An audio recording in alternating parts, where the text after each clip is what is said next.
Hey guys, कैसे हो आप सब। सो गाइस, आज हम एक्सप्लेन करने वाले हैं the interest of love season 1 के एपिसोड नंबर 14 को। अगर आपने अभी तक पिछले 13 एपिसोड नहीं देखे हैं तो प्लेलिस्ट का लिंक आपको डिस्क्रिप्शन में मिल जाएगा। एपिसोड की शुरुआत में हमें सियोंग को दिखाया जाता है जो कि एक टॉवल लेकर अपने घर से बाहर आ रही होती है। बाद में हमें पता चलता है कि बाहर सेंगसू खड़ा हुआ है और वह भीगा हुआ है क्योंकि बाहर बारिश आ रही थी, इसलिए सियोंग एक टॉवल लाती है और उसे दे देती है। अब ये दोनों पहले तो बारिश के बारे में बातें कर रहे हैं। बाद में सियोंग सेंगसू से पूछती है कि क्या तुमने हम दोनों को देखा था, यानी कि वह जियोंग और गुत की बात कर रही थी। सेंगसू कहता है क्या तुम दोनों का ब्रेकअप हो गया है। अब सियोंग कहती है कि तुम यहाँ पर क्यों आते रहते हो, क्या तुम्हें लगता है कि यह चीज़ हम दोनों के बीच काम करेगी, यानी कि अब हमारा ब्रेकअप हो गया है तो क्या अब हम दोनों के बीच सभी चीज़ें ठीक हो जाएंगी। सेंगसू कह रहा है कि मैं अपने रास्ते में आने वाली किसी भी चीज़ को संभाल सकता हूँ, मुझे इससे कोई फर्क नहीं पड़ता कि यह क्या है। अब यहाँ पर बारिश भी रुक जाती है और सेंगसू यहाँ से चला जाता है। अब हम अगले सीन में देखते हैं जहाँ सिम क्यूंग ने अपने सभी वर्कर को बुलाया हुआ है और उनसे कह रहा होता है कि साल का अंत होने वाला है और ये यहाँ पर कैलेंडर बनाने की बातें कर रहे हैं। जैसा कि हम जानते हैं इन्होंने पहले भी कैलेंडर बनाए थे। साथ में यहाँ पर सी क्यूंग कहता है कि सियोंग ने आज छुट्टी ली है तो यूनिवर्सिटी ब्रांच में उसी यहाँ पर कौन जाने वाला है। और यहाँ पर कुछ देर के बाद पार्क में बॉल पड़ती है और कहती है कि मैं चली जाऊँगी। अब हम आगे देखते हैं जहाँ पार्क में यूनिवर्सिटी ब्रांच में जाने के लिए अपनी गाड़ी में बैठी हुई है, तभी उसे वहाँ पर सोनोसी दिखता है। वो अपनी गाड़ी का हॉर्न जाती है और अब सोनोसी पार्किंग के पास आ जाता है। भी दोनों गाड़ी में बैठे हुए हैं और यूनिवर्सिटी ब्रांच में जा रहे हैं जहाँ सोनोसी और गाड़ी में कुछ दवाइयों के पैकेट मिलते हैं। वह पार्किंग से पूछता है क्या तुम बीमार हो। यहाँ पर पार्किंग कहती है कि अगर मैं बीमार भी हूँ तो तुम्हारा इससे कोई लेना देना नहीं है। अब हम अगले सीन में देखते हैं जहाँ सेंगसू पार्क के अंदर बैठा हुआ है और वह सियोंग के पास मैसेज करता है कि तुमने आज छुट्टी क्यों ली, क्या तुम ठीक हो। अब हम आगे देखते हैं जहाँ पार्क में यूनिवर्सिटी ब्रांच के अंदर आ जाती है और वह अपने भाई के पास बैठी हुई है जो कि दोनों बातें कर रहे थे। इसके भाई का नाम हेयोजिन होता है। हेयोजिन के पास एक फ़ोटो थी और यह फ़ोटो पार्क में की टूटी हुई कार की थी जो कि इसने पिछले एपिसोड में तोड़ी थी। यहाँ पर हेयोजिन कहता है कि तुम्हारी गाड़ी का शीशा कैसे टूटा और ये कहाँ की लोकेशन है। यहाँ पर पार्क में बता रही है कि यह सेंगसू का घर है, मैं वहीं पर गई थी, शायद मुझे वहाँ पर नहीं जाना चाहिए था। अब यहाँ पर हेयोजिन को सोनोसी दिखता है और वो उसकी ओर देख रहा था। पार्क में कहती है कि क्या तुमसे जानते हो। अब यहाँ पर हेयोजिन बताता है कि सोनोसी के पिता एक फ्रॉड थे और इसलिए वे जेल में गए थे और वैसे भी सोनोसी तुम्हारा पहला बॉयफ्रेंड था और अगर ये बात तुम्हारे पिता को पता चल जाती कि तुम किसी अपराधी के बेटे को डेट कर रही हो तो वह तुम्हें कभी माफ़ नहीं करता। यहाँ पर पार्क में कहती है तो तुमने क्या किया। यहाँ पर अब हेयोजिन बता रहा है कि मैं सोनोसी से मिला और मैंने उससे कहा था कि तुम पार्क में से ब्रेकअप कर लो और बाद में उसने तुमसे ब्रेकअप कर लिया। अब यहाँ पर पार्क में को सच्चाई पता चल जाती है कि सोनोसी ने उसे क्यों ब्रेकअप किया था। अब हम देखते हैं कि ये यूनिवर्सिटी ब्रांच में बैठे हुए हैं और यहाँ पर पार्क में सोनोसी की ओर देख रही है। बाद में सोनोसी भी पार्क में की ओर देखता है। अब हमें बैंक के अंदर दिखाया जाता है जहाँ पर सभी वर्कर अब कैलेंडर बना रहे हैं। अब सियोंग भी वहीं पर होता है लेकिन कुछ देर के बाद वह बाहर चला जाता है। वो अपनी गाड़ी में बैठ जाता है और अब वह सियोंग के घर पर जा रहा था। सियोंग के पास कॉल करता है और वह सियोंग से कहता है कि मेरे पास तुम्हें देने के लिए कुछ चीज़ है। अब हम देखते हैं कि सेंगसू सियोंग के दरवाजे के पास आ जाता है। सियोंग दरवाजे खोलती है और सियोंग को देखकर लग रहा था कि वह बीमार है। यहाँ पर सेंगसू सियोंग के माथे पर हाथ लगाता है और कहता है कि तुम तो बीमार हो। अब वह सियोंग को अंदर ले जाता है और एक कपड़े को गीला करके उसके माथे और हाथों पर लगा रहा है। बाद में हम देखते हैं कि वह एक सड़क पर भाग रहा होता है और वह यहाँ पर एक मेडिकल शॉप देख रहा होता है। सभी शॉप यहाँ पर बंद होती हैं लेकिन काफ़ी देर के बाद उसे एक शॉप मिल जाती है और वह वहाँ से कुछ दवाई ले आता है। बाद में वह सियोंग के घर पर जाता है और उसे दवाई देता है। अब हम आगे देखते हैं जहाँ सेंगसू सियोंग के घर में उसके लिए खाना भी बना रहा है। वह खाना वह टेबल पर रख देता है और अब वह सियोंग को ही देख रहा होता है जो कि सोए भी है। बाद में सेंगसू वहाँ से चला जाता है। अब हम सुबह देखते हैं जहाँ सियोंग को जाग आ जाती है। वो बाहर आती है और बाहर टेबल पर देखती है कि वहाँ पर कुछ दवाइयाँ रखी हुई हैं, साथ में खाना है और वहाँ पर कैलेंडर भी रखे हुए हैं। वहाँ पर एक पर्ची भी होती है जिस पर लिखा हुआ होता है कि ये तुम्हें अच्छा नहीं लगेगा।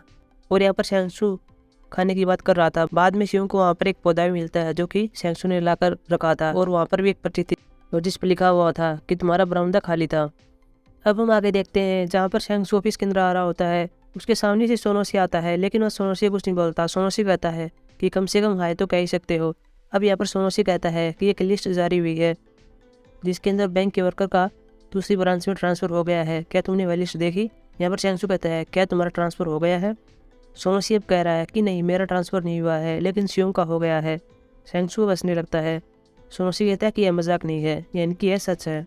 अब हम देखते हैं कि सेंगसू ऑफिस के अंदर आ जाता है और वह अपनी सीट पर बैठा हुआ है और उसे यहाँ पर अच्छे से पता चल जाता है कि सियोंग का ट्रांसफ़र हो गया है। सियोंग भी यहीं पर बैठी हुई थी और बाकी सब भी यहीं पर थे और वे यहाँ पर सियोंग को बधाई दे रहे थे क्योंकि उसका ट्रांसफ़र हो गया है और यहाँ सियोंग का ट्रांसफ़र एक शिद्दो ब्रांच के अंदर हुआ है। अब सेंगसू ऑफिस सेक्शन के अंदर होता है तभी हम देखते हैं कि वहाँ पर सियोंग आ जाती है। सेंगसू यहाँ सियोंग को बधाई देता है कि तुम्हारा ट्रांसफ़र हो गया है। सियोंग कहती है कि थैंक यू। अब यहाँ पर शियोंग भी शैंगसू को थैंक यू कहती है क्योंकि कल उसने उसकी देखभाल की थी।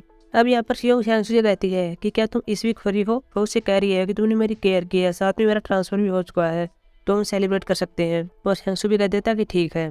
अब हम अगले सीन में देखते हैं जहाँ सिमक्यू ने सभी वर्कर को बुलाया हुआ है और जिनका भी ट्रांसफर हुआ है उन सभी को अलविदा कह रहा है। अब वो वहाँ से चला जाता है। अब यहाँ पर मिनी कहती है कि शियोंग का ट्रांसफर हो गया है और हमें यहाँ पर एक विदाई पार्टी रखनी चाहिए, लेकिन कोई भी उसमें शामिल नहीं होना चाहता। सभी वहाँ से चले जाते हैं। यहाँ से पार्क में भी चली जाती है। अब हम अगले सीन में देखते हैं जहाँ पर शियोंग और मिनही एक रेस्टोरेंट के अंदर आए हुए हैं और वहाँ पर खाना खा रहे हैं। मिनही कह रही है कि तुम्हारा ट्रांसफर हुआ है तो आज का खाना मेरी तरफ से। साथ में यहाँ पर मिनही शियोंग से पूछ रही है कि तुमने ऐसा क्यों किया, यानी कि वो चीज़ के बारे में पूछ रही थी जो कि ऑफिस के अंदर उस दिन हुआ था जहाँ जियोंग सोनोशी को मार रहा था। लेकिन यहाँ पर शियोंग मिनही को कुछ नहीं बताती।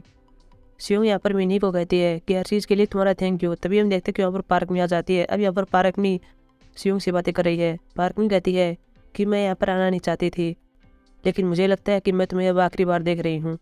साथ में पार्क में कहती है कि मैं तुम्हें पसंद नहीं करती शियोंग। और अब शियोंग यहाँ पार्क में को हर चीज़ के लिए थैंक यू कहती है। साथ में कहती है कि तुम्हारे साथ जो कुछ भी हुआ उसके लिए मुझे खेद है। अब हम आगे देखते हैं जहाँ पर शियोंग अपने पेरेंट्स के रेस्टोरेंट के बाहर खड़ी हुई है जिस पर लिखा हुआ था कि अब यह सेल के लिए है। अब वो अंदर आती है जहाँ पर उसका पिता इंजे होता है। वो अपने पिता से कहती है कि वो बाहर वह सब क्या है। यहाँ पर इंजे बता रहा है कि तुम्हारी माँ ने मुझसे कहा था कि तुम अब यहाँ से जाने वाली हो, यानी कि वो अपनी जगह टोंगयोंग में जाने वाली है। इंजे कहता है कि इसलिए हम सब छोड़कर यहाँ से जा रहे हैं।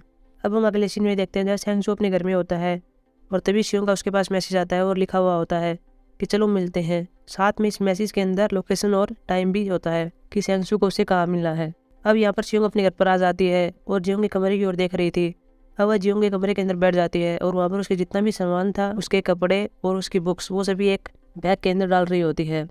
अब हम आगे देखते हैं जहाँ जियोंग एक जगह पर आ जाती है और साथ में उसके बाद जियोंग का सामान होता है। जियोंग यहाँ पर काम करता है इसलिए वह बाहर खड़ी हुई है। तभी हम देखते हैं कि वहाँ से शियोंजे जा रही थी। अब शियोंजे शियोंग के पास आती है और उसे कहती है कि मैंने तुमसे कहा था कि वह यहाँ पर नहीं आता। शियोंग कहती है कि वह मेरे कॉल का जवाब नहीं दे रहा था। तभी हम देखते हैं कि जियोंग के पास अंदर कोई आदमी आता है और उसे कहता है कि बाहर तुमसे कोई लड़की मिलने के लिए आई है। जियोंग को लगता है कि शायद शियोंग होगी। अब वो बाहर आता है लेकिन बाहर यहाँ पर शियोंजे होती है। जियोंग शियोंजे से कहता है कि मैंने तुमसे कहा था कि तुम यहाँ पर मत आना। शियोंजे कहती है कि शियोंग आई थी, उसने तुम्हारा सामान वापस कर दिया है। क्या तुम दोनों के बीच सब कुछ खत्म हो गया है। जियोंग कहता है कि वह कैसी लग रही थी, क्या वह ठीक थी। यहाँ पर शियोंजे बता रही है कि वह बिल्कुल ठीक थी और खुश थी। अब हम जियोंग को फिर से देखते हैं जो कि अपने कमरे के सामने बैठा हुआ है। उसके सामने वह बैग रखा हुआ है जो कि शियोंग लाई थी जिसके अंदर उसका सामान था। अब यहाँ पर जियोंग उस बैग को खोलता है। उसके अंदर उसके कपड़े होते हैं, साथ में कुछ बुक्स होती हैं और इसके अंदर वह फोटोज़ भी होती हैं जो कि शियोंग ने जियोंग की खींची थी उसके पुलिस अधिकारी के लिए। अब यहाँ पर जियोंग एक सीन को याद कर रहा होता है कि जब शियोंग उसकी फ़ोटो खींच रही थी तो वह बाद में उसे कह रही थी कि चाहे कुछ भी हो जाए तुम अपने पुलिस अधिकारी की परीक्षा में हार नहीं मानोगे। जियोंग यहाँ शियोंग को कह रहा था कि क्या कोई बात है। शियोंग कहती कि नहीं, मैं बस ऐसे ही कह रही हूँ। अब जियोंग इस बात को याद करके बहुत ज़्यादा रो रहा है। दूसरी ओर में पार्क में भी दिखाया जाता है जो कि सोई हुई है और बाद में वह जाग जाती है। अब हम आगे देखते हैं जहाँ पर पार्क में पार्किंग के अंदर आई हुई है और वहाँ पर एक आदमी से कह रही है कि तुम इस कार को बेच दो। साथ में उसको चाबी भी देती है और यह कार वही होती है जो कि उसने शैंगसू को दी थी। अब पार्क में शैंगसू के पास कॉल करती है और कहती है कि क्या हम 1 मिनट के लिए बात कर सकते हैं। यहाँ पर शैंगसू मना करता हुआ कहता है कि मैं तुम्हारे पिताजी के साथ हूँ, मैं नहीं आ सकता। अब हमें शैंगसू को भी दिखाया जाता है जो कि राष्ट्रपति पार्क के पास आया हुआ है और यहाँ पर वो अपने काम की बात कर रहा था। यहाँ पर राष्ट्रपति पार्क अब उसकी शादी के बारे में पूछ रहे थे कि तुम कब शादी करना चाहते हो और अपनी माँ से मुझे कब मिलाओगे। यहाँ पर शैंगसू अब सच्चाई बताने वाला था कि हम दोनों के भी सब कुछ खत्म हो गया है। तभी हम देखते हैं कि यहाँ पर पार्क में आ जाती है और सब कुछ संभाल लेती है। तब हम अगले सीन में देखते हैं जहाँ पर पार्क में और शैंगसू दोनों कार के अंदर बैठे हुए हैं और बातें कर रहे हैं। जहाँ पर पार्क में शैंगसू ये कहती है कि आज मुझे बहुत अच्छी नींद आई और मुझे नींद की गोलियों का प्रयोग भी नहीं करना पड़ा। वह कहती है कि जब हम डेट कर रहे थे तो मुझे डर लग रहा था कि हमारा ब्रेकअप न हो जाए और उस टाइम मुझे अच्छी नींद नहीं आती थी, मैं सो भी नहीं पाती थी, लेकिन अब सब कुछ ठीक है। अब यहाँ पर पार्क में उस कॉइन को निकालती है जो कॉइन उसने शैंगसू को दिखाया था और कहा था कि अगर तुम इससे लेना चाहते हो तो हम एक रिश्ते में बन जाएंगे, लेकिन उस टाइम शैंगसू ने यह ले लिया था। अब यहाँ पर पार्क में इस कॉइन को दिखा रही है और कहती है कि इस कॉइन से अब फैसला होगा। अगर यह हेड आता है तो हम ब्रेकअप कर लेंगे और अगर टेल आता है तो हम मेरे पिताजी की बात मानेंगे और शादी कर लेंगे। और यहाँ पर पार्क में अब सिक्के को उछालती है लेकिन यह हेड होता है। पार्क में कहती है कि चलो ब्रेकअप कर लेते हैं। पार्क में यहाँ शैंगसू को अलविदा कहती है और वहाँ चली जाती है। अब पार्क में ऐसे पैदल आ रही थी और उस कॉइन को वहीं पर पानी होता है उसके अंदर फेंक देती है। अब हम आगे देखते हैं जहाँ पर शैंगसू शियोंग से मिलने के लिए जा रहा है क्योंकि शियोंग ने उसे कहा था कि हम सेलिब्रेट करेंगे। अब यहाँ पर शैंगसू ऊपर देख रहा होता है और शियोंग एक रेस्टोरेंट के अंदर बैठी हुई है और अब शियोंग भी सेंगसू को देख रही है। अभी दोनों एक दूसरे को देख रहे हैं और यह सीन हमें उस सीन की याद दिलाता है जो कि मैं एपिसोड 1 में देखा था। उस टाइम भी सेंगसू शियोंग से मिलने के लिए जा रहा था और शियोंग सेंगसू को देख रही थी, लेकिन सेंगसू को नहीं पता था कि शियोंग उसे देख रही है। लेकिन सेंगसू उस टाइम शियोंग के पास नहीं जाता क्योंकि सेंगसू हेजिटेट महसूस करता है। लेकिन अब यहाँ पर सब कुछ ठीक है। अब यहाँ पर सेंगसू शियोंग के पास आ जाता है। अभी दोनों बातें कर रहे हैं जहाँ सेंगसू कहता है कि तुमने यह जगह क्यों चुनी मुझसे मिलने के लिए। शियोंग कहती है कि उस टाइम जब हम मिलने वाले थे तो तुमने भी यही जगह चुनी थी। शियोंग कहती है कि उस दिन तुम मुझसे मिलना चाहते थे तो तुम मुझे क्या बताना चाहते थे। सेंगसू यहाँ कह रहा है कि मैं तुम्हें बताना चाहता था कि मैं तुम्हें पसंद करता हूँ और तुम्हारा बॉयफ्रेंड बनना चाहता हूँ। अब हम देखते हैं कि ये दोनों एक सेल तक पर जा रहे होते हैं जहाँ शियोंग कहती है कि मैं यहाँ पर पहली बार आई हूँ। अभी दोनों एक दूसरी जगह पर आ जाते हैं और वहाँ पर बैठे हुए हैं और अभी यहाँ पर सेंगसू बता रहा है कि जब मैं ख़राब दौर से गुजरता हूँ तब मैं यहाँ पर आता हूँ। शियोंग कहती है कि तुम आखिरी बार यहाँ पर कब आए थे, लेकिन सेंगसू कहता है कि मुझे याद नहीं है। अब यह शियोंग सेंगसू से कहती है कि तुम फ्यूचर में किस प्रकार के सुख की कामना करते हो। साथ में शियोंग कहती है कि वह पौधा जो कि तुमने मेरे बरामदे में रखा था उसके फूल का मतलब होता है फ्यूचर हैप्पीनेस। लेकिन यह सेंगसू को इसका मतलब नहीं पता था और शियोंग अब हंस रही होती है। वह कहती है कि मुझे लगता है कि तुम इसका मतलब नहीं जानते थे। सेंगसू कहता है कि मैं नहीं जानता था, मैंने वहाँ शॉप से खरीदा था।